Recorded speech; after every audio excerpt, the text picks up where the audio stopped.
कृष्ण नाम का आसरा, कृष्ण नाम का ध्यान। 27वां अध्याय अब लिखने लगा महान। जय श्री कृष्णा, राधे राधे।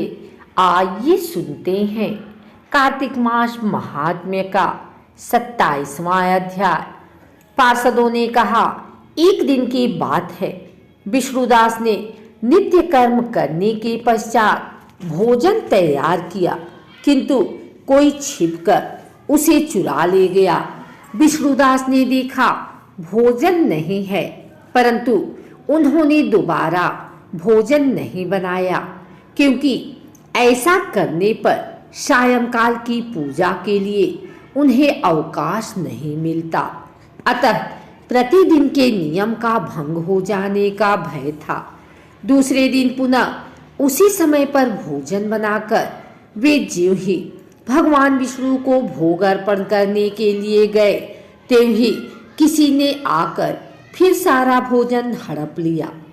इस प्रकार 7 दिनों तक लगातार कोई उनका भोजन चुरा कर ले जाता रहा। इससे विष्णुदास को बड़ा विस्मय हुआ। वे मन ही मन इस प्रकार विचार करने लगे, अहो, कौन प्रतिदिन आकर मेरी रसोई चुरा ले जाता है?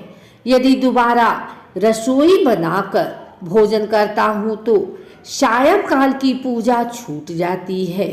यदि रसोई बनाकर तुरंत ही भोजन कर लेना उचित हो तो मुझसे यह न होगा, क्योंकि भगवान विष्णु को सब कुछ अर्पण किए बिना कोई भी वैष्णव भोजन नहीं करता।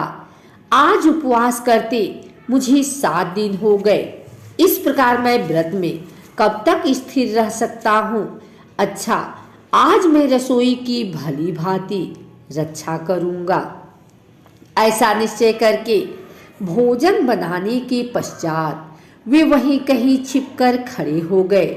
इतने में ही उन्हें एक चांडाल दिखाई दिया, जो रसोई का अनहर कर जाने के लिए तैयार खड़ा था। भूख के मारे सारा शरीर दुर्बल हो गया था। मुख पर दीनता छा रही थी। शरीर में हाड़ और चाम के सिवा कुछ शेष नहीं बचा था। उसे देखकर श्रेष्ठ ब्राह्मण विष्णुदास का हृदय करुणा से भर आया। उन्होंने भोजन चुराने वाले चांडाल की ओर देखकर कहा, भैया जरा ठहरो ठहरो, क्यों रूखा सूखा खाते हो? यह घी तो ले लो। इस प्रकार कहते हुए विप्रवर विष्णुदास को आते देख वह चांडाल भय के मारे बड़े वेग से भागा और कुछ ही दूरी पर मूर्छित होकर गिर पड़ा। चांडाल को भयभीत और मूर्छित देखकर द्विषेत विष्णुदास बड़े वेग से उसके समीप आए और दयावश अपने वस्त्र के छोर से उसको हवा करने लगे। तदंतर जब वह उठकर खड़ा हुआ तब विष्णुदास ने देखा वहां चांडाल नहीं है, बल्कि साक्षात नारायण ही शंख चक्र और गदा धारण किए सामने उपस्थित हैं। अपने प्रभु को प्रत्यक्ष देखकर विष्णुदास सात्विक भावों के वशीभूत हो गए। वे स्तुति और नमस्कार करने में भी समर्थ न हो सके। तब भगवान ने सात्विक व्रत का पालन करने वाले अपने भक्त विष्णुदास को छाती से लगा लिया और उन्हें अपने जैसा रूप देकर बैकुंठ धाम को ले चले। उस समय यज्ञ में दीक्षित हुए राजा चोल ने देखा विष्णुदास एक श्रेष्ठ विमान पर बैठकर भगवान विष्णु के समीप जा रहे हैं। विष्णुदास को बैकुंठ धाम में जाते देख राजा ने शीघ्र ही अपने गुरु महर्षि मुद्गल को बुलाया और इस प्रकार कहना आरंभ किया, जिसके साथ स्पर्धा करके मैंने इस यज्ञ दान आदि कर्म का अनुष्ठान किया है, वह ब्राह्मण आज भगवान विष्णु का रूप धारण करके मुझसे पहले ही बैकुंठ धाम को जा रहा है।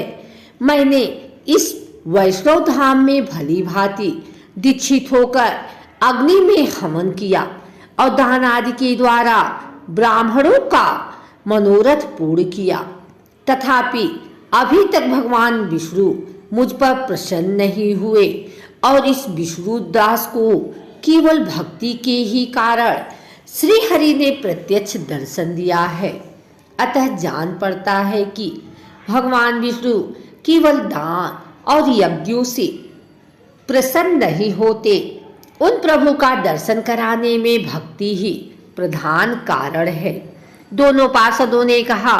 इस प्रकार कहकर राजा ने अपने भांजे को राज सिंहासन पर अभिषिक्त कर दिया।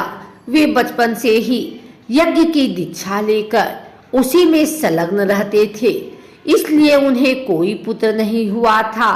यही कारण है कि उस देश में अब तक भांजे ही राज्य के उत्तराधिकारी होते हैं।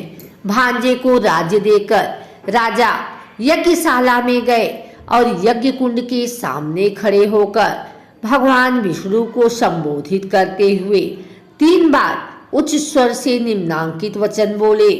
भगवान विष्णु, आप मुझे मन, वाणी, शरीर और क्रिया द्वारा होने वाली अविचल भक्ति प्रदान कीजिए।